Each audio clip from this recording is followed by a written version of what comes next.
Povedz nám niečo o delfínoch. No, delfíny niekedy z radosti skákali pri tom začiatku tej lode. Neviem, sa to už ani povie po slovensky. Ten začiatok tej lode, že tam tak nadskakovali a skákali, jak tá loď išla. To je veľmi zaujímavé miesto, tam som rád stával. Tam bolo ticho, tie motory boli vzadu. No ten začiatok, neviem. Áno, príď a teraz aj to vypadlo. Aj v angličtine som to zabudol. Aha. No tak tam som sedával, alebo stával a ten vietor tam fúkal a tam bolo otvorené more pred tebou. Tak a v tom Titanicu, v tom filme, romantickom, tam skákali delfíny. Áno. Otvorené more, je to naozaj krásne. A hviezdy sú neuveriteľné na mori. Áno. Sme spomínali, tak. Nie je tam ten smog? Nie je tam smog a nie je tam elektrosmog. Elektrosmog. A čo takto vône? Stalo sa, že si napríklad sedel na tej lodi a odrazu prišla nepochopiteľná vôňa a nevedel si, že odkiaľ mohla prísť? Ostrov žiaden, nikde nič a zrazu vôňa. Ešte boli tam krásne vône z toho mora, to boli úplne fantastické vône, to more voňalo svojim. Všelijaké vetry prišli odniekiaľ, orientierke. Nevidel si, odkiaľ prišli, ale bolo zaujímavé, keď som došiel napríklad prvýkrát do Afriky, boli sme kde, bol to nejaký Alžír, a zrazu som cítil tú vôňu toho mesta, to privialo to až na loď. Do vzdialenosti niekoľko kilometrov, áno, už keď sa blížil Alžír. Sa vrátila tá vôňa toho mesta a to bolo... Normálne si cítil tie trhy a tie koberce, čo tam predávajú. Tie koberce, to bolo úplne taká visceral experience, sa to povie v angličtine, ak sa to povie. Taká telová skúsenosť, že si to cítil až v túto bruchu. Prosím ťa, ešte povedz v krátkosti hmyz a potkani. Boli potkani na palube? Nepamätám si potkanov. Asi tam dávali nejaké... Asi im dávali riedič krvi. A stalo sa, že ste povedzme do Hamburgu, kde ste pristáli, priviezli nejaký hmyz z Afriky? Všimol si niečo také? Nie. To si nevšimol. Ale nosili sme všelijaké veci. Nosili sa drevo, ovocie, tanky sa kedysi vozili. To som ja už nezažil, tie tanky, ale vozilo sa všeličo možné. Zvláštny materiál všelijaký. Tancoval si niekedy s černoškami v nejakom prístave? Zatancoval si s černoškami? Nikdy. Vieš to, tie povestné bordely, námornicie bordely, nerobil som nič také, no. Áno, ale ja som myslel proste, či ste nevystúpili, akurát tam bola nejaká slávnosť. Slávnosť, áno.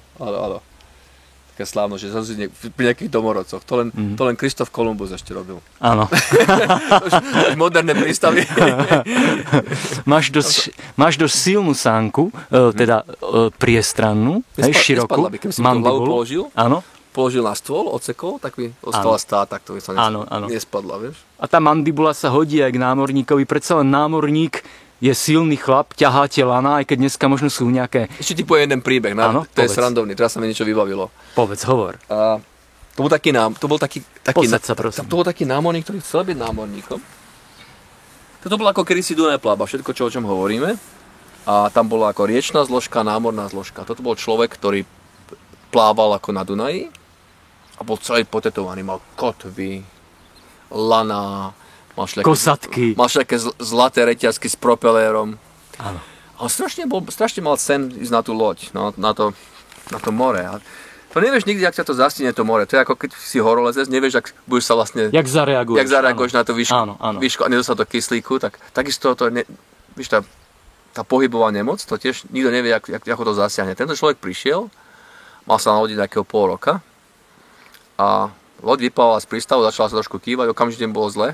Tak mu bolo zle, že dostal v posteli 2 týždne, musel sa vylodiť. Chudáčik. A celý život o tom sníval. No a bol celý potetovaný, bol strašný morský. Kosatky, veľryby, kokosové palmy na vyčnievajúcich ostrovov z oceánu. Išiel na mora, nezvládol to. Možno, že keď mu napravili trošku to vnútorné ucho, že bol schopný to zvládnuť. To kolísanie súvisí proste s vnútorným uchom. Jasné. No a to sú také manévre, ktoré sa dajú použiť, ale vtedy možno, že to aj nevedeli, vieš.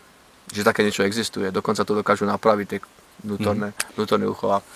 Veľmi ti ďakujem a skončím to, aby to nebolo dlhé. Povedz mi ešte niečo, ak sa vypralo, sušilo sa prádlo na palube? Áno. Takže to bola pekná scéna, že? Neboli sušičky, ak teraz sú. Viali tam normálne trenky a tak, že trička, trenky, ponožky. Niekedy aj podprsenky, keď tam boli ženy. Áno, tak to bolo také ľudské. No a tie vlajúce podprsenky, samozrejme, podnetovali mysel námorníkov, ktorí už boli 3 týždne, mesiac bez ženy. Niekedy aj 3 mesiace, niekedy aj 4 mesiace. Pol roka som tam väčšinou vždycky bol. No tak teda to kapitán mal zakázať, aby tam viseli dámske kalhotky, nohavičky a a podprsenky. Moc ti ďakujem za túto krátku a milú reportáž. Čau.